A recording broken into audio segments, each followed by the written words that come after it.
சரி.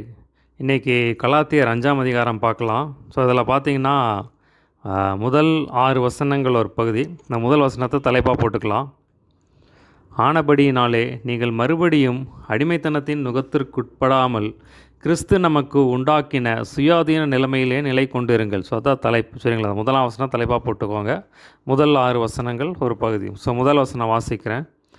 ஆனபடியினாலே நீங்கள் மறுபடியும் அடிமைத்தனத்தின் நுகத்திற்குட்பட பண்ணாமல் கிறிஸ்து நமக்கு உண்டாக்கின சுயாதீன நிலைமையிலே நிலை கொண்டிருங்கள். ஸோ அதில் பார்த்தீங்கன்னா ஆனபடியினால் அப்படின்னு சொல்லி போட்டிருக்கப்போ முன்னாடி வசனத்தை பாருங்கள். அதுக்கு முன்னாடி 4ஆம் அதிகாரத்தில் கடைசியில் பார்த்தீங்கன்னா, இப்படி இருக்க சகோதரரே, நாம் அடிமையானவளுக்கு பிள்ளைகளாக இராமல் சுயாதீனம் உள்ளவளுக்கே பிள்ளைகளாக இருக்கிறோம். ஸோ பார்த்தீங்கன்னா அதுக்கு முன்னாடி பார்க்குறாரு. இந்த இடத்துல பார்த்தீங்கன்னா, ஆகையால் அடிமையானவளையும் அவளுடைய மகனையும் புறம்பே தள்ளு அப்படின்னு சொல்லி சொல்கிறார். அதை பார்த்தீங்கன்னா என்ன சொல்கிறார் அப்படின்னா, நியாயப்பிரமாணம் நமக்கு தேவையில்லை. நியாயப்பிரமாணம் நம்மை அடிமைப்படுத்தி வச்சிருக்கு அப்படின்னு சொல்லி சொல்கிறார். அப்போ சுயாதீனம் உள்ளவளுக்கே நாம் பிள்ளைகளாக இருக்கிறோம், அடிமையானவளுக்கு பிள்ளைகள் இல்லை. ஆனால் இயேசு கிறிஸ்து சிலுவைக்கு போயிட்டார். ஆனால் சிலுவைக்கு போனதுனால நமக்கு விடுதலை. இப்போ பார்த்தீங்கன்னா நம்ம வேதத்தில் பார்க்குறோம். ரோமர் 10 நம்ம வாசிக்கிறோம். இயேசு கிறிஸ்து நியாயப்பிரமாணத்தின் நிறைவாக இருக்கிறார். இப்போ இயேசு கிறிஸ்து சிலுவைக்கு போகிற வரைக்கும் பார்த்தீங்கன்னா அந்த நியாயப்பிரமாணம் தான். வச்சுங்களப்போ ஒரு மோசேயின் காலத்திலிருந்து கிறிஸ்து சிலுவைக்கு போகிற வரைக்கும் பார்த்தீங்கன்னா ஒரு இஸ்ரவேல் ஜனங்களாக இருந்தாங்கன்னா அவங்க நியாயப்பிரமாணம் அவங்களே ஆளும். ஸோ நியாயப்பிரமாணத்துக்கு அடிமைப்பட்டவர்கள், நியாயப்பிரமாணத்துக்கு கீழ்ப்பட்டவர்கள். சரிங்களா?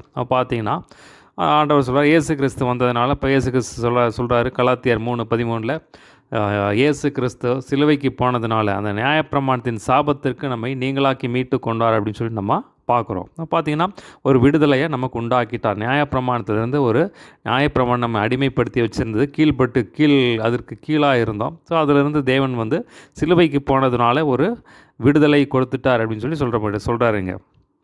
ஆனபடியினாலே நீங்கள் மறுபடியும் அடிமைத்தனத்தின் நுகத்திற்கு உட்படாமல் கிறிஸ்து நமக்கு உண்டாக்கின சுயாதீன நிலைமையிலே நிலை கொண்டிருங்கள். ஸோ பார்த்தீங்கன்னா மறுபடியும் நீங்கள் நியாயப்பிரமாணத்துக்குள்ளே போகாதீங்க, அதுக்கு போய் மறுபடியும் அடிமையாகாதீங்க. இப்போ பார்த்தீங்கன்னா கிறிஸ்து நமக்கு உண்டாக்கின சுயாதீன நிலைமை, ஒரு விடுதலை. சுயாதீனம் அப்படின்னா விடுதலை. ஸோ விடுதலை நிலைமையில் இருங்க. ஸோ நான் ஏற்கனவே சொன்ன மாதிரி இந்த புதிய ஏற்பாடு பார்த்தீங்கன்னா, பழைய ஏற்பாடு நியாயப்பிரமாணம் அப்படின்னா, புதிய ஏற்பாடு பார்த்திங்கன்னா இயேசு கிறிஸ்துவினால் உண்டாகிய ஆவியின் பிரமாணம், ஒரு பூரண பிரமாணம், சுயாதீன பிரமாணம், ஒரு விடுதலையின் பிரமாணம். சரிங்களா? அப்போ அதில் கிறிஸ்து சிலுவைக்கு போனதுனால உண்டாக்கின அந்த விடுதலையின் பிரமாணத்தில் நிலைத்திருங்க அப்படின்னு சொல்லி சொல்கிறார். 2ஆம் வசனம் பாருங்கள். இதோ நீங்கள் விருத்த சேதனம் பண்ணி கொண்டால் கிறிஸ்து இயேசுவினால் உங்களுக்கு ஒரு பிரயோஜனம் இராது என்று பவுலாகிய நான் உங்களுக்கு சொல்லுகிறேன். ஸோ பார்த்தீங்கன்னா மறுபடியும் நீங்கள் ஏன் அடிமைத்தனத்துக்குள்ளே போகிறீங்க? இப்போ என்ன அடிமைத்தனத்துக்குள்ளே போனால், பழைய நியாயப்பிரமாணத்தின்படி பார்த்தீங்கன்னா ஒரு இஸ்ரவேலன் என்ன பண்ணணும் அப்படின்னா விருத்த சேதனம் பண்ணப்படணும். சரிங்களா? அப்போ அது கட்டளை. சரிங்களா? நியாயப்பிரமாணத்தின் கட்டளை இஸ்ரவேல் ஜனங்கள் விருத்த சேதனம் பண்ணப்படணும். ஆனால் இயேசு கிறிஸ்து வந்ததுக்கப்புறம் பார்த்தீங்கன்னா விருத்த சேதனம் தேவையில்லை. மறுபடியும் பார்த்தீங்கன்னா நீங்கள் நியாயப்பிரமாணத்துக்குள்ளே போகாதீங்க, விருத்த பண்ணாதீங்க அப்படின்னு சொல்லி சொல்கிறார். நீங்கள் பண்ணிங்கன்னா கிறிஸ்துவினால் உங்களுக்கு ஒரு பிரயோஜனம் இராது என்று பவுலாகிய நான் உங்களுக்கு சொல்லுகிறேன்னு சொல்லி சொல்கிறார். மேலும் விருத்த சேதனம் பண்ணிக்கொள்கிற எந்த மனுஷனும் நியாயப்பிரமாணம் முழுவதையும் நிறைவேற்ற கடனாளியாக இருக்கிறேன் என்று மறுபடியும் அப்படிப்பட்டவனுக்கு சாட்சியாக சொல்லுகிறேன். ஸோ நீங்கள் விருத்த சேதனம் பண்ணிட்டீங்கன்னா நீங்கள் நியாயப்பிரமாணம் முழுசுமே கை கொள்ளணும் அப்படின்னு சொல்லி சொல்கிறார். நியாயப்பிரமாணத்தினாலே நீதிமான்களாக்க விரும்புகிற நீங்கள் யாவரும் கிறிஸ்துவை விட்டு பிரிந்து கிருபை நின்று விழுந்தீர்கள். ஸோ பார்த்தீங்கன்னா நீங்கள் நியாயப்பிரமாணத்தை கை கொள்ளணும்னு நினச்சிங்கன்னா, நீங்கள் அதுக்கு அடிமையாக விரும்பினீங்கன்னா, நீங்கள் அது மூலமாக அது செய்கிற அதனால் நீதிமான் ஆகணும்னு சொல்லி விரும்பினீங்கன்னா, நீங்கள் கிறிஸ்துவை விட்டு பிரிந்து கிருபை நின்று விழுந்தீர்கள் அப்படின்னு சொல்லி சொல்கிறார். சொன்னால் யோவான் 1:17 நம்ம வாசிக்கிறோம். நியாயப்பிரமாணம் மோசேயினால் உண்டானது அப்படின்னு சொல்லி சொல்ல, மோசேயின் மூலமாக கொடுக்கப்பட்டது அப்படின்னு சொல்கிறார். அதை பார்த்தீங்கன்னா கிருபையும் சத்தியமும் இயேசு கிறிஸ்துவனால் உண்டானது அப்படின்னு சொல்லி நம்ம பார்க்குறோம். சரிங்களா? பார்த்தீங்கன்னா நீங்கள் நியாயப்பிரமாணத்துக்கு மறுபடியும் உள்ளே போனீங்கன்னா அதில் நீங்கள் நீதிமான்னு விழுவினா இயேசு கிறிஸ்துவ தருகிற கிருபை நின்று நீங்கள் விழுந்துருவீங்க, உங்களுக்கு அந்த கிருபை கிடைக்காது அப்படின்னு சொல்லி சொல்கிறார். நீங்களோ நீதி கிடைக்கும் என்று ஆவியை கொண்டு விசுவாசத்தினாலே நம்பிக்கையோட, நாங்களோ நீதி கிடைக்கும் என்று ஆவியை கொண்டு விசுவாசத்தினாலே விசுவாசத்தினால் நம்பிக்கையோடு காத்திருக்கிறோம். கிறிஸ்து இயேசுவினிடத்தில் விருத்த சேதனம் ஒன்றுமில்லை. விருத்த சேதனம் இல்லாமையும் ஒன்றுக்கும் உதவாது. அன்பினால் கிரியை செய்கிற விசுவாசமே உதவும். அப்போ இயேசு கிறிஸ்துக்கிட்ட நீங்கள் வந்துட்டிங்கன்னா விருத்த சேதனமும் ஒன்றும் இல்லை, விருத்த சேதனம் இல்லாமையும் ஒன்றும் இல்லை. ஸோ பார்த்தீங்கன்னா அன்பினால் கிரியை செய்கிற விசுவாசமே உதவும். ஸோ பார்த்தீங்கன்னா ஃபுல்லாக அன்பு. சரிங்களா? ஒரே வார்த்தையில் ஆண்டவர் சொல்லிட்டார், அன்புக்குள்ளே வந்துடுங்க, அன்புல நடவுங்க. ஸோ அதுதான் முக்கியம் அப்படின்னு சொல்லி இந்த கிரியை, இந்த மாதிரி நியாயப்பிரமாணத்தின் கிரியை உங்களுக்கு ஒன்றுமே உதவாது அப்படின்னு சொல்லி சொல்கிறார். ஸோ பார்த்தீங்கன்னா நாங்கள் நீதி கிடைக்கும் என்று ஆவியை கொண்டு விசுவாசத்தினாலே நம்பிக்கையோடு காத்திருக்கிறோம் அப்படின்னு சொல்லி சொல்கிறார். ஒரு முக்கியமான ஒரு காரியம் சொல்கிறார் பாருங்கள், அன்பினால் கிரியை செய்கிற விசுவாசமே உதவும். சரிங்களா? இப்போ அந்த விசுவாசம் ரொம்ப முக்கியம். ஸோ அது எப்படி கிடைக்குது அப்படின்னா பார்த்தீங்கன்னா அன்பினால் கிரியை செய்கிற விசுவாசமே உதவும் அப்படின்னு சொல்லி சொல்கிறது முக்கியமான ஒரு சத்தியம் பாருங்கள். சரிங்களா? நம்ம அன்பில் நல்லா நம்ம அன்பில் இருந்தோம்னா அதுக்குள்ளே அப்போ அந்த அன்பில் என்னென்னா மாம்சத்தின் கிரியைகள் இருக்காது. ஸோ அந்த அன்பில் நம்ம நடக்கும்போது என்னென்னா நம்ம இருதயம் கிளியராக இருக்கும், நம்ம மனசு கிளியராக இருக்குது. இப்போ அந்த அன்பில் நடக்கும்போது விசுவாசம் நல்லா கிரியை செய்யும் அப்படின்னு சொல்லி சொல்கிறது முக்கியமான ஒரு சத்தியம் பாருங்கள். ஆனால் விசுவாசம் இருந்துச்சுன்னா நீங்கள் பெரிய காரியங்கள் செய்யலாம், எல்லாமே தேவனிடத்திலிருந்து பெற்றுக்கொள்ளலாம். சரிங்களா? அப்போ அந்த அன்பில் நீங்கள் நடங்க அப்படின்னு சொல்லி சொல்கிறார். அன்பினால் கிரியை செய்கிற விசுவாசம், அன்பில் நடக்கும்போது விசுவாசம் ஈஸியாக கிரியை செய்யும் அப்படின்னு சொல்லி சொல்கிற முக்கியமான ஒரு சத்தியம் பாருங்கள். அடுத்த பாருங்கள், அதே தொடர்ச்சி தான். மறுபடியும் 7ஆம் வசனத்திலிருந்து 12ஆம் வசனம் வரைக்கும் அடுத்த பகுதி அதோட தொடர்ச்சி அதுதான், அதோட தொடர்ச்சி தான், அதையே சேர்த்து சொல்கிறாரு. சரிங்களா? அப்போ பார்த்தீங்கன்னா நீங்கள் அந்த மாதிரி அடிமைப்படாதபடி எச்சரிக்கையாக இருங்க அப்படின்னு சொல்லி சொல்கிறார். இதுவும் அதோட தொடர்ச்சி தான். அந்த 7ஆம் வசனத்தை வேணால் தலைப்பாக போட்டுக்கலாம். 7 முதல் 12 வரை அடுத்த பகுதி. 7ஆம் வசனத்தை தலைப்பாக போட்டு வச்சுக்கோங்க. நீங்கள் நன்றாய் ஓடினீர்களே, சத்தியத்திற்கு கீழ்ப்படியாமற் போக உங்களுக்கு தடை செய்தவன் யார்? தலைப்பாக போட்டு வச்சுக்கோங்க. சரிங்களா? அப்போ பார்த்தீங்கன்னா சொல்கிறாரு, நீங்கள் நல்லா ஓடுனீங்க, நீங்கள் ஆரம்பித்ததெல்லாம் நல்லா இருந்துச்சு, கிறிஸ்துவை பிடிச்சிட்டு நல்லா அபிஷேகம் பெற்று நல்லா ஞானஸ்தானம் பெற்று எல்லாம் கர்த்தருக்குள்ளே இருந்தீங்க, நல்லா விசுவாசமாக இருந்தீங்க. இப்போ பார்த்தீங்கன்னா சத்தியத்திற்கு கீழ்ப்படியாமல் போக உங்களை யார் இந்த மாதிரி குழப்பி விட்டது அப்படின்னு சொல்லி கேட்குறாரு. ஸோ அப்போதான் வேதத்தில் பார்க்குறோம், 1 தீமோத்தேயு 4:1 நம்ம வாசிக்கிறோம். பவுல் சொல்கிறாரு, முதல் தீமோத்தேயுக்கு சொல்லும்போது சொல்கிறாரு, நீங்கள் கடைசி காலத்தில் பார்த்தீங்கன்னா அநேகர் வஞ்சிக்கிற ஆவிகளுக்கும் பிசாசின் உபதேசங்களுக்கும் செவி கொடுத்து விசுவாசத்தை விட்டு வழுவி போவார்கள் அப்படின்னு சொல்லி. அப்போ இந்த மாதிரி சில பிசாசின் வஞ்சனைகள், அதாவது சில பொய்யான உபதேசங்கள், உபதேசங்கள் உள்ளே வரும்போது என்ன விசுவாசம் நம்ம விட்டு போயிடாது, நம்ம கரைப்படுத்தும் அப்படின்னு சொல்லி சொல்கிறார். இந்த போதனை உங்களை அழைத்தவரால் உண்டானதல்ல. அதை பார்த்தீங்கன்னா விருத்த சேதனம் பண்ணணும், கிறிஸ்து வந்ததுக்கப்புறம் விருத்த சேதனம் பண்ணுங்கிற அந்த போதனை உங்களை அழைத்தவரால் உண்டானதில்லை அப்படின்னு சொல்லி சொல்கிறார். புளிப்புள்ள கொஞ்சமாவது குஞ்ச மாவானது பிசைந்த மாவனத்தையும் உப்ப பண்ணும். நீங்கள் வேறு விதமாய் சிந்திக்க மாட்டீர்கள் என்று நான் கர்த்தருக்குள் உங்களை குறித்து நம்பிக்கையாக இருக்கேன். ஸோ புளிப்புள்ள கொஞ்சமாக என்ன பண்ணணும்னா பிசைந்த மா முழுவதையும் உப்ப பண்ணும். ஸோ பார்த்தீங்கன்னா இந்த மாதிரி யாரோ ஒருத்தர் 2 பேர் சொல்லி இந்த மாதிரி குழப்ப பண்ணிட்டாங்கன்னா பார்த்தீங்கன்னா அநேகர் இடருவாங்க. அதனால் பார்த்தீங்கன்னா நீங்கள் எச்சரிக்கையாக இருங்க. இப்போ ஒருத்தர் 2 பேர் தப்பான உபதேசம் கொண்டு அதை பின்பற்ற ஆரம்பிச்சிட்டாங்கன்னா மற்ற எல்லாரும் அந்த மாதிரி பின்பற்றி எல்லாருமே கரைப்படவர்களுக்கு நிறைய வாய்ப்பு இருக்குது. அதனால் ஜாக்கிரதையாக இருங்க அப்படின்னு சொல்லி சொல்கிறார். நீங்கள் வேறு விதமாய் சிந்திக்க மாட்டீர்கள் என்று நான் கர்த்தருக்குள் உங்களை குறித்து நம்பிக்கையாக இருக்கிறேன். உங்களை கலக்குகிறவன் எப்படிப்பட்டவனாக இருந்தாலும் தனக்கேற்ற ஆக்கினையை அடைவான்.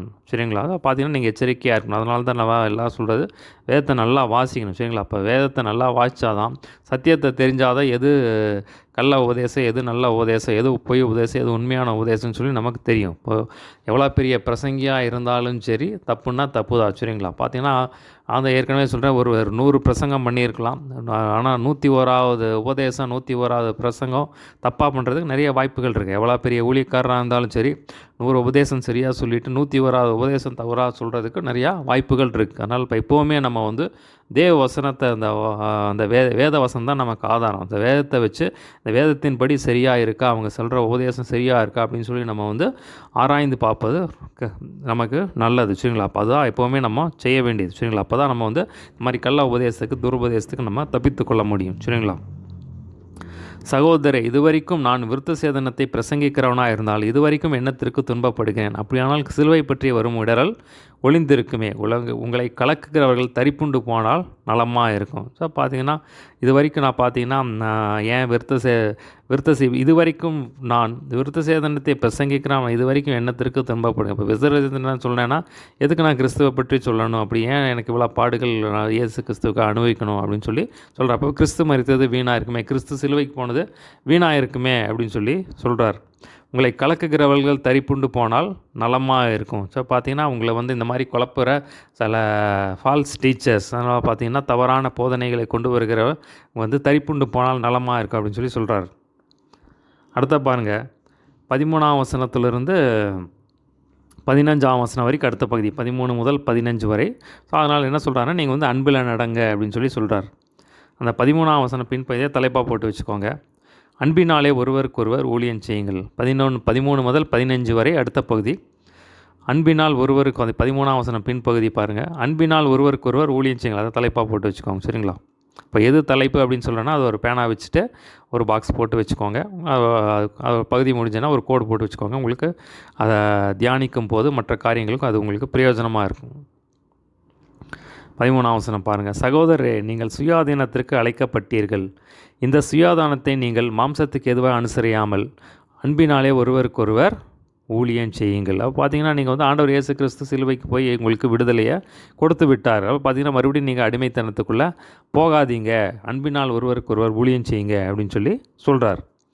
11ஆம் வசனம் பாருங்கள். நீங்கள் உன்னிடத்தில் நீ அன்பு கூறுவது போல பெருனிடத்தில் அன்பு கூறுவாய்ங்கிற இந்த ஒரே வார்த்தையினால நியாயப்பிரமாணம் முழுவதும் நிறைவேறும். ஸோ இது எங்கே இருக்குன்னா லேவியராகமம் 19:18. சரிங்களா? 11ஆம் வசனம் பக்கத்தில் அது எங்கே இருக்குது அப்படின்னா லேவியராகமம் 19:18 அதை போட்டு வச்சுக்கோங்க. ஸோ பார்த்தீங்கன்னா இந்த ஒரே உன்னிடத்தில் நீ அன்பு கூறுவதை பெருனிடத்தில் அன்பு கூறுவாய்ங்கிற ஒரே வார்த்தையில் நியாயப்பிரமாணம் முழுவதும் நிறைவேறும் அப்படின்னு சொல்லி சொல்கிறார். ஸோ பார்த்தீங்கன்னா யோவான் 1 யோவான் 4:8 இயேசு கிறிஸ்து பார்த்தீங்கன்னா தேவன் அன்பாகவே இருக்கிறான்னு சொல்லி நம்ம பார்க்குறோம். இப்போ பார்த்தீங்கன்னா உன்னிடத்தில் அன்பு கூறுவது போல் பின்னிடத்தில் அன்பு கூறு அப்படின்னு சொல்லி சொல்கிறார். ஸோ இந்த அன்பு பார்த்தீங்கன்னா ரோமர் 13:10 வாசிக்கிறோம். அன்பு பார்த்தீங்கன்னா நியாயப்பிரமாணத்தின் நிறைவேறுதலாக இருக்குது அப்படின்னு சொல்லி சொல்கிறார். அப்போ பார்த்தீங்கன்னா அன்புள் நடந்தீங்கன்னா போதும், அதில் பார்த்தீங்கன்னா அத்தனையுமே அடக்கம் அப்படின்னு சொல்லி சொல்கிறோம். சரிங்களா? அந்த ஒரே வார்த்தையில், அந்த ஒரே வசனத்தில் நீங்கள் பார்த்தீங்கன்னா நீங்கள் அன்புள் நடந்தீங்கன்னா பரலோகத்துக்கு போய் சேர்ந்துடலாம். சரிங்களா? பார்த்தீங்கன்னா கொலோசியர் 3:14 சொல்கிறாரு, பூர்ண சர்க்குணத்தின் கட்டாகி அன்பை தரித்து கொள்ளுங்கள். ஸோ அன்புக்குள்ளே எல்லாமே இருக்குது. சரிங்களா? அன்புக்குள்ளே தான் எல்லாமே இருக்குது. அப்போ நம்ம வந்து அதுக்காக ஜெபம் பண்ண வேண்டியது ரொம்ப முக்கியம். ஆண்டவரே டெய்லி வந்து உங்கள் அன்பினால் என்னை நிரப்புங்க, ஆண்டவரே என்னை நிரப்புங்க அப்படின்னு சொல்லி நம்ம கேட்கணும். அன்பினால் என்ன நிரப்புங்க, அன்பில் வழியில் நடக்க எனக்கு உதவி செய்யுங்க, மாம்சத்தின் கீழே எடுத்து போடுங்கன்னு சொல்லி நம்ம ஜெபம் பண்ண வேண்டியது அவசியம். இந்த 1 கொரிந்தியர் 16:14 சொல்லும்போது சொல்கிறாரு, நீங்கள் பார்த்தீங்கன்னா உங்கள் காரியங்கள் எல்லாம் அன்போடே செய்யப்பட கடவுது அப்படின்னு சொல்லி சொல்கிறார். சரிங்களா? அப்போ பார்த்தீங்கன்னா நம்ம அன்பை வந்து அன்பு செய்கிறவர்களாக இருக்கணும். ஸோ பார்த்தீங்கன்னா காரியங்கள் எல்லாம் அன்பாக நடக்க அப்படின்னு சொல்லி சொல்கிறார். பார்த்தீங்கன்னா 1 யோவான் 3:18 சொல்கிறாரு, வசனத்தினாலும் நாவினாலும் இல்லை கிரியையினாலும் உண்மையினாலும் அன்பு கூற கடவோம். ஸோ நம்ம அன்பு செலுத்துகிறவர்களாக இருக்கணும். இப்போ இயேசு கிறிஸ்து நம்ம இடத்துல எப்படி அன்பு கூர்ந்தார்? பிதாவானவர் தம்முடைய ஒரே பேரான குமாரனை கொடுத்தன் மூலமாக அன்பு செலுத்தார். இயேசு கிறிஸ்து தன்னை சிலுவைக்கு ஒப்பு கொடுத்தன் மூலம் தம்முடைய அன்பை வந்து வெளிப்படுத்தினார். சரிங்களா? அப்போ பார்த்தீங்கன்னா அன்பில் வந்து ஒரு கிரியை இருக்கணும். சரிங்களா? பார்த்தா அன்பை வந்து காட்டுறது, அது கிரியை மூலமாக காட்டுறதா, வெறும் பேச்சில் இல்லை, அது கிரியையில் காட்டுறது அப்படின்னு சொல்கிறாரு. ஸோ பார்த்தீங்கன்னா வேதத்தைன்னு சொல்கிறது அன்பை நாடுங்கள்னு சொல்லி நம்ம வேதத்தில் பார்க்குறோம். ஸோ அன்பில் தான் வந்து எல்லாமே இருக்குது. சரிங்களா? அப்போ அன்பு தான் ரொம்ப முக்கியம். சரிங்களா? இப்போ வரங்களை விட இது பெருசு அப்படின்னு சொல்லி நம்ம பார்த்தோம். பார்த்தீங்களா? அன்புக்குள்ளே இருக்க நம்ம அன்பை நோக்கி போகணும் பாருங்கள். அன்பை நாடுங்க அப்படின்னு சொல்லி அதான் எபேசியர் 3ஆம் அதிகாரத்தில் சொல்லும்போது சொல்கிறாரு, சகல பரிசுத்தவான்களோடு கூட நீங்கள் என்ன பண்ணுங்கள், அன்பின் அகலம் ஆழம் நீளம் உயரம் என்னதென்று அறிவு கெட்டாத அன்பை அறிந்து கொள்ள வல்லவர்களாக இருங்க அப்படின்னு சொல்லி அன்பை நாடுங்க அப்படின்னு சொல்லி சொல்கிறார். ஸோ அதே மாதிரி 2 தீமோத்தேயும் சொல்லும்போது சொல்கிறாரு, நீங்கள் வந்து பாலியத்துக்குரிய இச்சைகளுக்கு ஓடி சகல பரிசுத்தவான்களோடு கூட நீதியையும் விசுவாசத்தையும் அன்பையும் சாந்த குணத்தையும் அடையும்படி நாடு அப்படின்னு சொல்லி அப்போ அன்பை நாடுங்க. ஒரு அப்போ பார்த்தீங்கன்னா அப்போ தேவனுடைய அன்பை வந்து நம்ம தெரிஞ்சுக்கலாம், அன்பை பெற்றுக்கொள்ளலாம் அப்படின்னு சொல்லி சொல்கிறார். நீங்கள் ஒருவரை ஒருவர் கடித்து பச்சித்தீர்களானால் அழிவீர்கள், அப்படி ஒருவரை ஒருவர் அழிக்கப்படாதபடிக்கு எச்சரிக்கையாக இருங்கள். ஸோ பார்த்தீங்கன்னா நீங்கள் வந்து ஒருத்தர் சண்டை போடாதீங்க. இப்போ பார்த்தீங்கன்னா அன்பு இருந்துச்சுன்னா அங்கே சண்டை வராது. சரிங்களா? இப்போ பார்த்தீங்கன்னா நீங்கள் அன்பு இல்லாதனால தான் நீங்கள் பிரச்சனையே வச்சுருங்களா? மாம்சத்தின் கிரைகள் ஏன் தலை தூக்குதுன்னா அன்பு இல்லை. சரிங்களாப்பா? ஏன் இவ்வளோ பிரச்சனை, வன்முறை எல்லாம் பார்த்தீங்கன்னா பொறாமை, சண்டைகள், கொலைகள், வெறிகள் எல்லாம் பார்த்தீங்கன்னா அந்த அன்பு இல்லை. சரிங்களா? அதுதான் பிரச்சனையே. சரிங்களா? இப்போ அன்பு இருந்துச்சுன்னா போதும், எல்லாமே வந்து மாறி போகும் பாருங்கள். அன்பு வந்து பிறனுக்கு தீங்கு செய்யாதுன்னு சொல்லி நம்ம பார்க்குறோம். அன்புக்குள்ளே எல்லாமே இருக்குது. எல்லா ஆவியின் குணநலங்கள், தேவனுடைய சுபாவங்களை ஆண்டவர் வந்து வச்சுருக்காரு. சரிங்களா? அப்போ பார்த்தீங்கன்னா அன்பில் நம்ம நடக்கும்போது அப்படிப்பட்ட வன்முறைகள் நடக்க வாய்ப்பே கிடையாது. அப்படி ஒருவர் அழிக்கப்படாதபடி எச்சரிக்கையாருங்கள். ஒருத்தர் பார்த்தீங்கன்னா சண்டை போட்டுக்காதீங்க அப்படின்னு சொல்லி சொல்கிறார். அடுத்த பாருங்கள் 16 முதல் 18 வரை அடுத்த பகுதி 16 முதல் 18 வரை அடுத்த பகுதி. அந்த 16ஆம் வசனத்தை தலைப்பாக போட்டுக்கலாம். பின்னும் நான் சொல்லுகிறது என்னவென்றால் ஆவிக்கேற்றபடி நடந்து கொள்ளுங்கள், அப்பொழுது மாம்ச இச்சையை நிறைவேற்றாதிருப்பீர்கள். சரிங்களா? ஆவிக்கேற்றபடி நடந்து கொள்ளுங்கள், மாம்ச இச்சையை நிறைவேற்றாதிருப்பீர்கள். ஸோ அதான் தலைப்பு. சரிங்களா? 16ஆம் வசனம் தலைப்பாக போட்டு வச்சுக்கோங்க. ஸோ பார்த்தீங்கன்னா சொல்கிறாரு, பின்னும் நான் சொல்லுகிறது என்னவெனில் ஆவிக்கேற்றபடி நடந்து கொள்ளுங்கள், அப்பொழுது மாம்ச இச்சையை நிறைவேற்றாதிருப்பீர்கள். மாம்சம் ஆவிக்கு விரோதமாகவும் ஆவி மாம்சத்துக்கு விரோதமாக இச்சிக்கிறது. நீங்கள் செய்ய வேண்டும் என்று இருக்கிறவைகளை செய்யாதபடிக்கு இவைகள் ஒன்றுக்கொன்று விரோதமாக இருக்கிறது. ஆவியினால் நடத்தப்படுவதால் நியாயப்பிரமாணத்தில் கீழ்ப்பட்டவர்கள் அல்ல. சரிங்களா? ஸோ இது ஒரு முக்கியமான ஒரு பகுதி பாருங்கள். இந்த இடத்துல சொல்கிறாரு, ஆவிக்கேற்றபடி நடந்து கொள்ளுங்கள், அப்புறம் மாம்ச இச்சையை நிறைவேற்றாது இருப்பீர்கள். ஸோ நம்ம சிஸ்டமாக எப்படின்னா, நம்ம மாம்சத்தில் நன்மை கிடையாது. சரிங்களா? பார்த்தீங்கன்னா பவுல் எழுதும்போது தான் நான் நன்மை செய்யணும்னு நினைக்கிறேன், ஆனால் நன்மை செய்வது என்கிட்ட கிடையாது அப்படின்னு சொல்கிறார். அது முக்கியமான ஒரு காரியம் என்னென்னா இந்த இச்சை. சரிங்களா? அப்போ பார்த்தீங்கன்னா இந்த இச்சை கிறிஸ்தவ வாழ்க்கையிலே பார்த்தீங்கன்னா இந்த இச்சையை மேற்கொள்கிறது தான் உச்சக்கட்டம். சரிங்களா? அப்போ அது ஒரு முக்கியமான ஒரு ஏரியா. இந்த இச்சையில் அநேகர் விழுந்து போயிடுறாங்க. சரிங்களா? அப்போ இதில் நம்ம ரொம்ப எச்சரிக்கையாக இருக்க வேண்டியது ரொம்ப முக்கியமான ஒரு காரியம் பாருங்கள். ஒன்றுக்கொன்று விரோதமாக இருக்குது அப்படின்னு சொல்கிறார். ஆவியினாலே நடத்தப்படுவீர்களானால் நீங்கள் நியாயப்பிரமாணத்திற்கு கீழ்ப்பட்டவர்கள் அல்ல. சரிங்களா? அப்போ பார்த்தீங்கன்னா ஆவியில் நடக்கணும், ஆவியில் நடத்துனீங்கன்னா நீங்கள் மாம்ச இச்சையை நிறைவேற்றாது இருப்பீங்க அப்படின்னு சொல்கிறார். ஸோ இது ஒரு முக்கியமான ஒரு ஏரியா பாருங்கள். நம்ம பாவத்தில் விழுறதுக்கு நிறையா அது ஒரு உச்சக்கட்டம். அதாவது ரொம்ப கஷ்டப்பட்டு ஒரு பிரசங்கம் கூட பண்ணிடலாம். சரிங்களா? ஒரு பிரசங்கம் கூட பண்ணிடலாம், ஒரு ஜெபம் பண்ணிடலாம், எல்லாம் செஞ்சிடலாம். ஆனால் இந்த இச்சையை மேற்கொள்கிறது அவ்வளோ எளிதான காரியம் கிடையாது. சரிங்களா? பார்த்தீங்கன்னா ஆனால் அது முடியாதுன்னு கிடையாது. சரிங்களா? அது ஒரு டஃப்பான ஏரியா. சரிங்களா? அப்போது ஆவியில் நடத்தப்படுவீர்களானால் நீங்கள் மாம்சத்தையை நிறைவேற்றாது இருப்பீங்க அப்படின்னு சொல்லி. அப்போ ஆவியினால் நடத்தப்படுறதுனா என்ன அப்படின்னு பார்த்தீங்கன்னா அப்போஸ்தலர் 1:8 நம்ம வாசிக்கிறோம், பரிசுத்த ஆவியின் இடத்தில் வரும்போது நீங்கள் பலன் அடைந்து எல்லா இடத்துலையும் சாட்சியாக இருப்பீங்க அப்படின்னு சொல்கிறார். சரிங்களா? இப்போ பரிசுத்த ஆவியில் நிரம்பும் போது ஒரு பரிசுத்த வாழ்க்கையை நம்ம வாழ முடியும், நமக்கு பலன் வரும். சரிங்களா? நம்ம பலனால் முடியாது. ஸோ பவுல் தாவீது சொல்லி என் பலனாகிய கர்த்தாவே அப்படின்னு சொல்கிறார். அப்போ அவர் தான் பலன். அப்போ தேவன் தான் நம்ம பலன். நம்முடைய பலனால் நம்மளால் எதுவுமே செய்ய முடியாது. பரிசுத்த ஆவியானவர் நமக்கு தேவ பலன் நமக்கு தேவை. இந்த மாம்சத்தின் இச்சைகளை மாம்சத்தின் கிரியைகளை மேற்கொள்கிறதுக்கு நம்ம தேவ பலன் தேவை. அதில் தான் நம்ம ஜெயிக்க முடியும். பாருங்கள், ஒரு ஜெயமுள்ள வாழ்க்கை, ஒரு பரிசுத்த வாழ்க்கை வாழ முடியும். 1 யோவான் 2:27 வாசிக்கிறோம், அந்த அபிஷேகம் உங்களில் தங்கி இருக்கிறது, அது உங்களுக்கு போதித்தபடி அவர் நிலைத்திருப்பார். அப்போ தேவனுடைய அபிஷேகத்தில் நம்ம நிரம்பி இருக்கும்போது ஆவியானவரே நமக்கு சொல்லிக் கொடுப்பார், என்ன செய்யணும், என்ன செய்யக்கூடாது, எப்படி நடக்கணும், எங்கே போகணும், எங்கே போகக்கூடாது அப்படின்னு சொல்வார். ஸோ ரோமர் 8:13 வாசிக்கிறோம், ஆவியினாலே சரீரத்தின் செய்களை அழித்தால் பிழைப்பீர்கள். ஸோ ஆவியில் நிரம்பி அந்த வல்லமையினால் மாம்சத்தில் எழும்புகிற அந்த கிரியைகளை நீங்கள் அழிக்க முடியும். அப்போ பார்த்தீங்கன்னா நீங்கள் மாம்சத்தின் இச்சைகளை மாம்சத்தின் கிரியைகளை அழிச்சிடலாம் அப்படின்னு சொல்கிறார். அப்போ ஆவியானவரோடு நம்ம நடக்கிறது ரொம்ப முக்கியம் பாருங்கள். இப்போ ஆவியானவர் நமக்கு சொல்லுவார், அப்போ ஆவியில் நிரம்பி ஆவியானவருடைய செவிக்கு நம்ம செவி சாய்க்கும் போது அப்போ பார்த்தீங்கன்னா ஆவியானவர் நம்ம நடத்துவார், எங்கே போகணும், எங்கே போகக்கூடாது, சாத்தான் இந்த இடத்துல அட்டாக் பண்ண வரான், இந்த மாதிரி வந்தான்னா இந்த மாதிரி செய் அப்படின்னு ஆவியானவர் நம்ம நடத்தணும். இப்போ ஆவியானவர் ஒத்தாசம் நமக்கு தேவை பாருங்கள். யோவான் 16:13 நம்ம வாசிக்கிறோம், பார்த்தீங்கன்னா அவர் சகல சத்தியத்திற்குள்ளும் நம்மை நடத்துவார் அப்படின்னு பார்ப்போம். அப்போ பார்த்தீங்கன்னா பாவத்தை குறித்து, நீதியை குறித்து, நியாயத்தை குறித்து கண்டித்து உணர்த்துவார். அது மாதிரி பார்த்தீங்கன்னா சகல சத்தியத்திற்குள்ளும் நம்மளை நடத்துவார் அப்படின்னு பார்ப்போம். ஆவியில் நடக்கிற, ஆவியினால் நடத்தப்படுகிற ஒரு அனுபவம். இப்போ இயேசு கிறிஸ்து பார்த்தீங்கன்னா இயேசு கிறிஸ்துவை பார்த்தீங்கன்னா பிசாசினால் சோதிக்கப்படுவதற்கு இயேசு கிறிஸ்து ஆவியானவராலே வனாந்தரத்துக்கு கொண்டு போகப்பட்டார். ஸோ இதுதான் ஆவியில் நடக்கிற ஒரு அனுபவம். இப்போ நம்ம ஆவியில் இருந்தோம்னா ஆவியானவரே கொண்டு போவார். ஆவியானவர் நம்ம நடத்தும் போது நம்ம எல்லாத்துலேயும் நமக்கு ஜெயம் வந்துருப்பாங்க. இப்போ ஆவியானவரே நமக்கு சொல்லித்தரோம், இது செய், இது செய்யாத, இப்படி பண்ணு, இந்த மாதிரி பேசு அப்படின்னு சொல்லும்போது நமக்கு ஜெயம் வந்துடும். இப்போ பார்த்தீங்கன்னா பிலிப்பை பற்றி ஆவியானவர் சொன்னப்போ அந்த ரதத்தோட சேர்ந்து கொள் அப்படின்னு சொல்கிறார். ஸோ அதை பார்த்தீங்கன்னா ஆவியானவரே கொண்டு போவார், நீங்கள் போ, இதை செய் அப்படின்னு சொல்கிறாரு. சரிங்களா? இப்போ பவுலியும் பார்த்தீங்கன்னா அவரோட மிஷினரி பயணங்கள்லாம் பார்த்தீங்கன்னா ஆவியானவர் தான் நடத்தணும். ஆவியானவர் தான் சொல்கிறார், பவுலியும் பர்னபாவையும் என் ஊழியத்துக்கு பிரித்து விடுங்கள்னு சொல்லி ஆவியானவர் தான் சொல்கிறார். சரிங்களா? அப்போ இந்த இடத்துக்கு இந்த டிப்பை இந்த டைமில் முழு நேரம் ஊழியத்துக்கு வா, நீ இந்த காரியங்களை செய், இந்த இடத்துல போ, இங்கே போகாத, இதை செய். அப்போ ஆவியானவரோட நம்ம நடக்கும்போது ஆவியானவர் சரியாக நடத்துவார் பாருங்கள். எல்லா ஆபத்துக்களுக்கும் நம்மை விலக்கி காப்பார். ஸோ தேவனுடைய சித்தம் இல்லாமல் எதுவும் நடக்காது. சரிங்களா? சில காரியங்கள் நடந்தாலும் இப்போ தேவனுடைய சித்தத்துக்குள்ளே இருக்கும். சரிங்களா? அதுதான் ரொம்ப முக்கியம். தேவனுடைய சித்தத்துக்குள்ளே ஆவியானவர் நம்மை நடத்துவார் பாருங்கள். சரிங்களா? அதுவும் ரொம்ப முக்கியமான ஒரு காரியம் பாருங்கள். அப்போ நம்ம டெய்லி கேட்கணும், ஆவியானவரே, இப்போ நம்ம வேதத்தில் பார்க்குறோம் ஆவியானவருடைய ஐக்கியம் அப்படின்னு சொல்லி நம்ம 2 கொரிந்தியரில் பார்க்குறோம். சரிங்களா? ஆவியானவருடைய ஐக்கியம் நமக்கு தேவை. சரிங்களா? ஆவியானவரே எனக்கு வாங்க, எனக்கு உதவி செய்யுங்க, எனக்கு பலவீனத்தில் உதவி செய்யுங்க.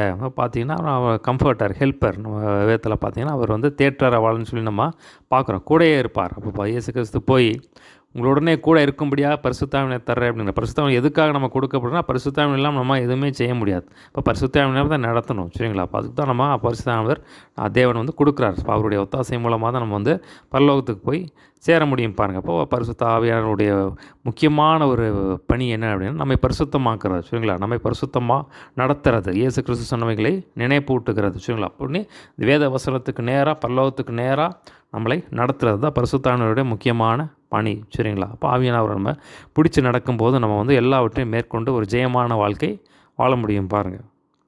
அடுத்த பாருங்கள், 19 முதல் 21 வரை இது ஒரு பின்னாடி இருக்கிறது. மாம்சத்தின் கிரியைகள், ஆவியின் கனி ரொம்ப ஒரு முக்கியமான பகுதி. சரிங்களா? அடுத்த 19 முதல் 21 வரை அந்த 19ஆம் வசனம் தலைப்பாக போட்டு வச்சுக்கோங்க. மாம்சத்தின் கிரியைகள் வெளியரங்கமாக இருக்கின்றன, தலைப்பாக போட்டு வச்சுக்கோங்க. 19 முதல் 21 வரை நான் வாசிக்கிறேன். மாம்சத்தின் கிரியைகள் வெளியரங்கமாக இருக்கின்றன. அவையானவன விபச்சாரம், வேசித்தனம், அசுத்தம், காமவிகாரம், விக்கிரகாராதனை, பில்லிசூன்யம், பகைகள், விரோதங்கள், வைராக்கியங்கள், கோபங்கள், சண்டைகள், பிரிவினைகள், மார்க்க பேதங்கள், பொறாமைகள், கொலைகள், வெறிகள், களியாட்டுகள். சரிங்களா? அப்போ பார்த்தீங்கன்னா இந்த 17 காரியங்கள் இந்த இடத்துல போட்டிருக்கு. இன்னும் நிறைய காரியங்கள் இருக்குது மாம்சத்தின் கிரியைகள். சரிங்களா? பார்த்தீங்கன்னா இதெல்லாம் பார்த்தீங்கன்னா விக்கிரக ஆராதனை, அசுத்தம், காமவிகாரம், கோபங்கள், சண்டைகள், பிரிவினைகள், பொறாமைகள், கொலைகள், வெறிகள். இந்த வெறிகள் அப்படிங்கிறது குடிவெறி, குடித்து வெறித்திருக்கிறது, அதை வந்து குறிக்கிறது வெறிகள் அப்படிங்கிறது, களியாட்டுகள். ஸோ இதெல்லாம் பார்த்தீங்கன்னா இப்படிப்பட்டவைகளை செய்கிறவர்கள் தேவனுடைய ராஜ்யத்தை சுதந்திரிப்பதில் என்று முன்னே நான் சொல்ல இப்போதும் சொல்லுகிறேன். ஸோ பார்த்தீங்கன்னா அதெல்லாம் மாம்சத்தின் கிரியைகள். இப்போ சாத்தான் இது தான் வந்து நமக்குள்ளே விதைக்க பார்ப்பா. ஏற்கனவே நமக்குள்ளே இருக்கும். சரிங்களா? இப்போ எல்லாமே வந்து ரட்சிக்கப்பட்டவனே எல்லாமே யாருமே பர்ஃபெக்ட் கிடையாது. சரிங்களா? யாருமே பர்ஃபெக்ட் கிடையாது. பூர்ணத்தை நோக்கி போகும்படியாக தேவன் நம்ம அழைச்சிருக்கார். ரட்சிக்கப்பட்டன்னு உடனே பார்த்திங்கன்னா நம்ம 100% பரிசுத்தம் ஆகிறது இல்லை. சரிங்களா? அப்போ பரிசுத்தத்துக்கு நம்ம அழைத்திருக்கிறார். சரிங்களா? பரிசுத்தமாகிறவன் இன்னும் பரிசுத்தமாகட்டும், நீதி செய்கிறவன் இன்னும் நீதி செய்கிட்டோம். ஸோ பார்த்தீங்கன்னா இதே மாம்சத்தின் கிரைகள் தான் யோவான் 2ஆம் அதிகாரத்தில் சொல்கிறாரு.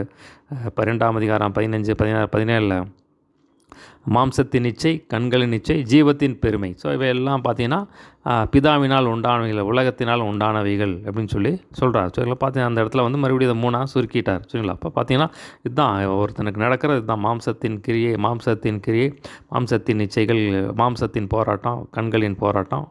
பார்த்தீங்கன்னா மாம்சத்தின் இச்சை, கண்களின் இச்சை, ஜீவனத்தின் பெருமை. ஸோ இதுதான் இதுக்கு 3மே அடக்கிட்டார். அதுக்குள்ளே எல்லாமே வந்துடும். சரிங்களா? அப்போ பார்த்தீங்கன்னா இவங்களெல்லாம் வந்து தேவனுடைய ராஜ்யத்தை சுதந்திரிக்க முடியாது அப்படின்னு சொல்லி சொல்கிறார். ஸோ பார்த்தீங்கன்னா வேதத்தில் பார்க்குறோம், எபேசியர் 4:27 பிசாசுக்கு இடம் கொடாது இருங்கள் அப்படின்னு சொல்லி சொல்கிறார். ஸோ இதெல்லாம் தான் சாத்தான் நமக்குள்ளே விதைக்க பார்ப்பான். இதெல்லாம் வச்சு நம்ம அப்படியே வைக்க பார்ப்பான். எப்படியாவது நம்ம வந்து கண்ணை போயிடக்கூடாது, தேவனை தேடிடக்கூடாது, ஆவியின் கனி வந்துடக்கூடாது அப்படின்னு சொல்லி அதில் வந்து ரொம்ப மும்மரமாக இருப்போம். அதான் நம்ம வேதத்தில் பார்க்குறோம். யோவான் 10:10 திருடன் திருடவும் கொல்லவும் அழிக்குமின்றி வேறொன்றுக்கும் வர்றான். பார்த்திங்கன்னா வேதம் அதோட முடியல.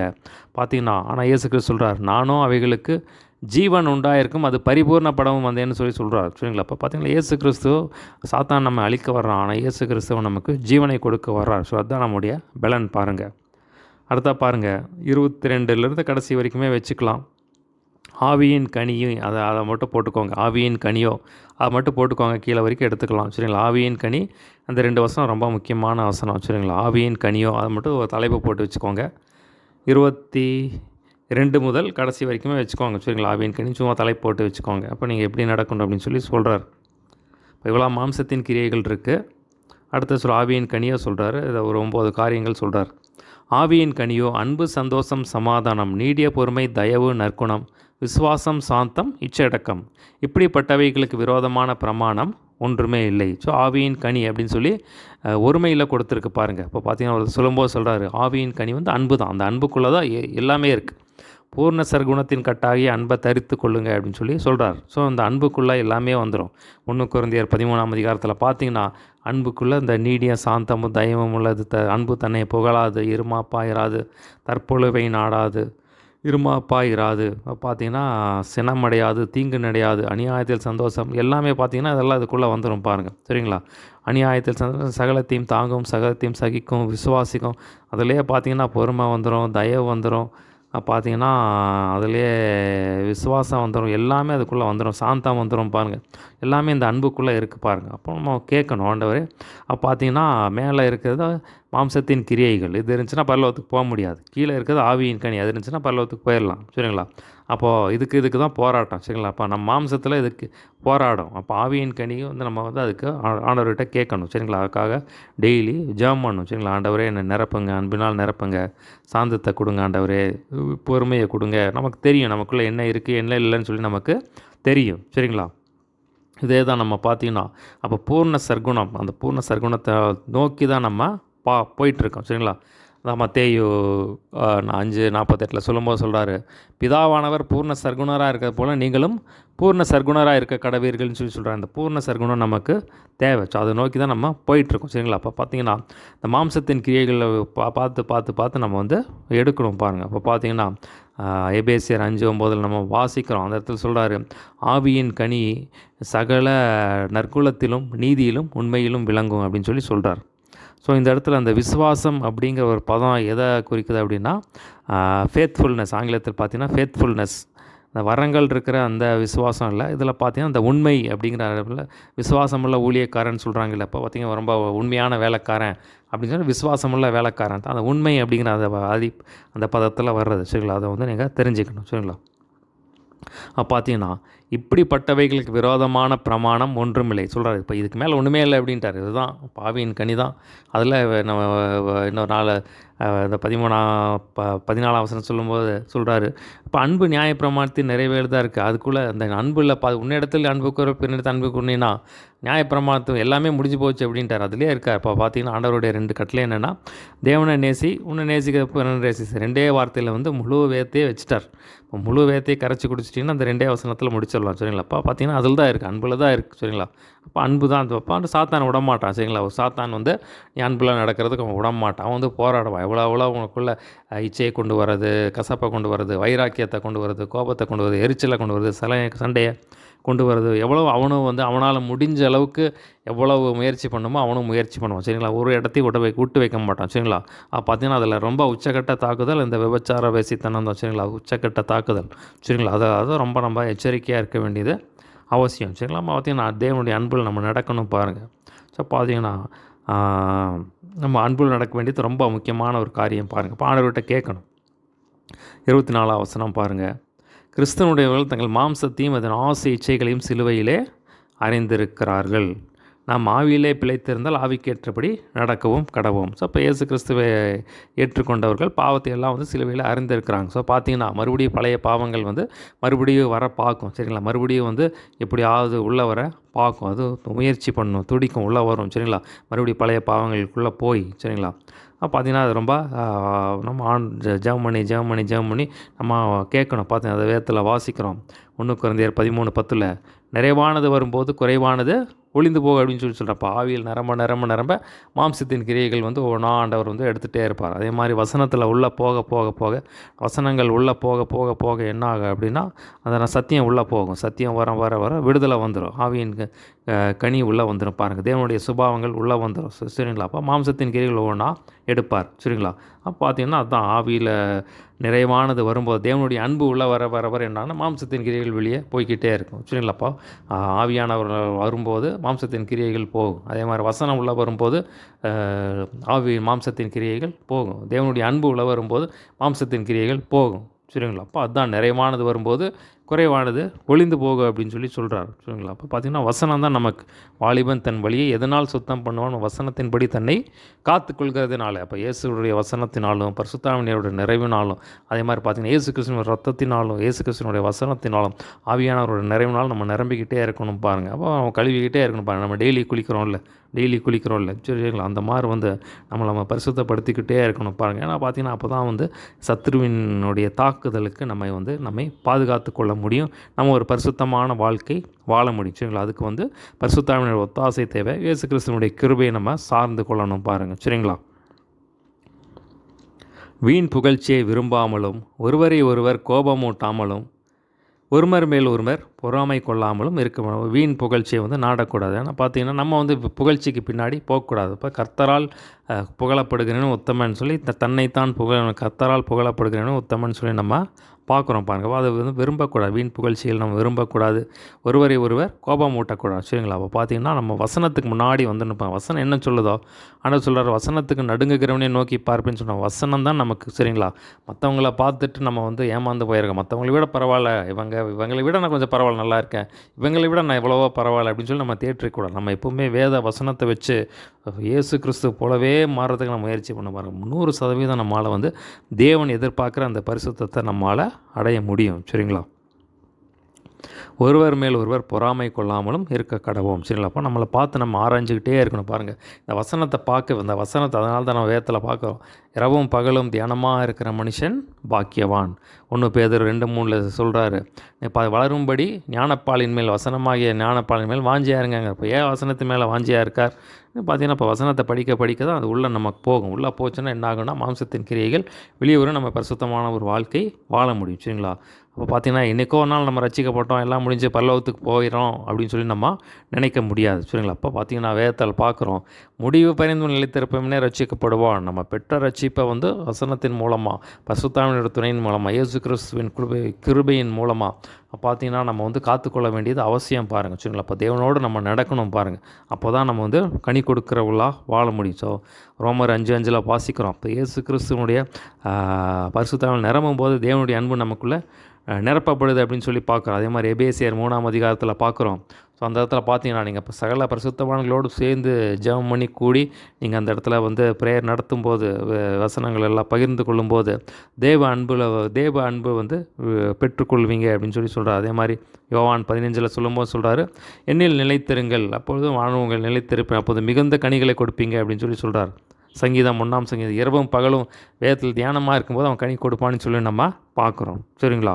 பார்த்திங்கன்னா நம்ம வேத வசனங்களை வந்து அதே மாதிரி பார்த்திங்கன்னா அப்போஸ்தலர் 17:11 வாசிக்கிறோம். பெராயா ஊரார் பார்த்திங்கன்னா, பவுல் போய் எங்கள் பிரசங்கம் பண்ணின பெராயா ஊரார் தினந்தோறும் வேத வாக்கியங்களை ஆராய்ந்து பார்த்ததினால் பார்த்திங்கன்னா தெசலோனிக்கேயர் உள்ளவர்கள் பார்க்க நற்குணசாலிகளாக இருந்தார்கள், ஆவியின் கனி இந்த இடத்துல கிரியை செஞ்சப்போ வேத வசனத்தை நம்ம தியானிக்கணும் பாருங்கள். வேத வசனத்தை ஆராய்ஞ்சு பாருங்கள். அப்போ பார்த்திங்கன்னா நற்குணம் நமக்குள்ளே வரும் அப்படின்னு சொல்லி நம்ம பார்க்குறோம். இன்னொரு முக்கியமான ஒரு காரியம் பார்த்திங்கன்னா, சங்கீதம் 92:13 நம்ம வாசிக்கிறோம். இந்த இடத்துல என்ன வாசிக்கிறோம் அப்படின்னா, கர்த்தருடைய ஆலயத்தில் நாட்டப்பட்டவர்கள் எங்கள் தேவனுடைய பிரகாரத்தில் செழித்திருப்பார்கள், முதிர் வயதிலும் கனி கொடுப்பாங்கன்னு சொல்லி ஆண்டவர் இந்த இடத்துல சொல்கிறார் பாருங்கள். ஸோ இதெல்லாம் வந்து கனி கொடுக்கறதுக்கான வழிகள். சரிங்களா? அப்போ பார்த்திங்கன்னா நல்லா ஜெபம் பண்ணணும், வேதத்தை வாசிக்கணும், வேதத்தை ஆராயணும், வேதத்தை தியானிக்கணும், தேவனோடு இருக்கணும், பரிசுத்தாவியில் நிரம்பணும், கர்த்தருடைய ஆலய பிரகாரங்கள் நம்ம கர்த்தருடைய காரியங்கள் நம்ம வந்து அதே மாதிரி சபையின் காரியங்கள் எல்லாம் நம்ம பங்கு பெறும்போது பார்த்திங்கன்னா முதிர் வயதிலும் கனி தந்து பசுமையும் புஷ்டிமையாக இருப்போம் அப்படின்னு சொல்லி சொல்கிறார். அந்த கனி கொடுக்குறது ரொம்ப தேவனுக்கு ஒரு பிரியமான ஒரு காரியம் பாருங்கள். சரிங்களா? ஒரு முக்கியமான பகுதி பார்த்திங்கன்னா, ஆவியின் கனியை பற்றின 9 மெசேஜை நான் தனியாக என்னுடைய ப்ளேலிஸ்ட்டில் போட்டிருக்கேன். நான் அதில் போய் கேட்டிங்கன்னா தனித்தனியாக இருக்கும். சரி, ஆவியின் கனி அன்பு, ஆவியின் கனி சந்தோஷம், ஆவியின் கனி சமாதானம் சொல்லி தனியாக 9 மெசேஜஸ் போட்டிருக்கேன். நான் அதனுடைய டீட்டெயில்டாக எப்படி அதை பெற்றுக்கொள்கிறேன்னு சொல்லி அதெல்லாம் இருக்கும். வேணால் அதில் பார்த்தீங்கன்னா அது உங்களுக்கு பிரயோஜனமாக இருக்கும். சரிங்களா? ஸோ நான் இதில் என்னென்ன பார்த்தோம் அப்படின்னா, மறுபடியும் வந்து நீங்கள் நியாயப்பிரமாணத்துக்குள்ளே போய் விருத்த சேதனம் பண்ணாதீங்க அப்படின்னு சொல்லி சொல்கிறார். அன்பினால் கிரியை செய்கிற விசுவாசமே உதவும் அப்படின்னு சொல்லி சொல்கிறாரு. அன்பினால் வந்து ஒருவருக்கு ஒருவர் ஊழியம் செய்யுங்க அப்படின்னு சொல்லி அந்த காரியத்தை சொல்கிறாரு. இன்னும் பார்த்தீங்கன்னா, ஆவிக்கேற்றபடி நடந்து கொள்ளுங்கள், மாம்சத்தின் நிச்சயம் நிறைவேற்றாது இருப்பேங்கிற அந்த காரியத்தை சொல்கிறாரு. வேறு மாம்சத்தின் கிரியைகள் சொல்கிறாரு, ஆவியின் கனியை பற்றி சொல்கிறாரு. பார்த்திங்கன்னா, கிறிஸ்தவனுடையில் தங்கள் மாம்சத்தின் ஆசிரியையும் சிலுவையில் இறந்திருக்கிறாங்கன்னு சொல்லி அந்த காரியத்தை சொல்கிறார். சரிங்களா? ஒரு முக்கியமான பகுதி. சரிங்களா? அப்போ அந்த நீங்கள் அந்த வசனத்தை படித்து நீங்கள் வாஞ்சிக்கணும் பாருங்கள். சரிங்களா? அப்போ வசனத்தை வாஞ்சிச்சு நீங்கள் ஜெபம் பண்ணும்போது இந்த வசனத்தில் ஜீவன் இருக்குது. அந்த வசனத்தை அப்படியே நமக்குள்ளே வச்சுருவார் பாருங்கள். நான் அடிக்கடி சொல்கிறது அதுதான், வசனத்தை இருக்கிறதுலே சிறந்த ஜெபம் வசனத்தை வச்சு ஜெபம் பண்ணுறது. அப்போ வசனத்தை வச்சு ஜெபம் பண்ணும்போது அந்த வசனத்தில் தான் ஜீவன் இருக்குது. ஸோ அந்த வசனத்தை வச்சு ஜெபம் பண்ணும்போது தேவன் அப்படியே நமக்குள்ளே அந்த வசனத்தை வச்சு ஜெபம் பண்ணும்போது தேவன் அதை வந்து விதையாக எடுத்து நமக்குள்ளே ஒரு மறுரூபத்தை உண்டாக்குவார். சரிங்களா? அப்போ அந்த வசனம் தான் சத்தியத்தை அறிய அந்த நம்மை மறுரூபமாக்குறதா இருக்கிறது. சரிங்களா? ஒரு சின்ன ஜெபம் பண்ணி முடிச்சிடலாம். ஏசப்பா, நீர் எங்களோடு பேசின வார்த்தைக்காய் உமக்கு நன்றி ஆண்டவரே. அன்பில் பெருக கர்த்தர் கிருபை செய்ய வேண்டும் முடியாது ஜெபிக்கிறேன். அன்பில் ஒருவருக்கு ஊழியம் செய்ய கிருபை செய்ய முடியாது ஜெபிக்கிறேன். ஏசப்பா, நான் என்னை நேசிக்கிறது போல பிறரை நேசிக்க கர்த்தர் உதவி செய்ய வேண்டும் முடியாது ஜெபிக்கிறேன்.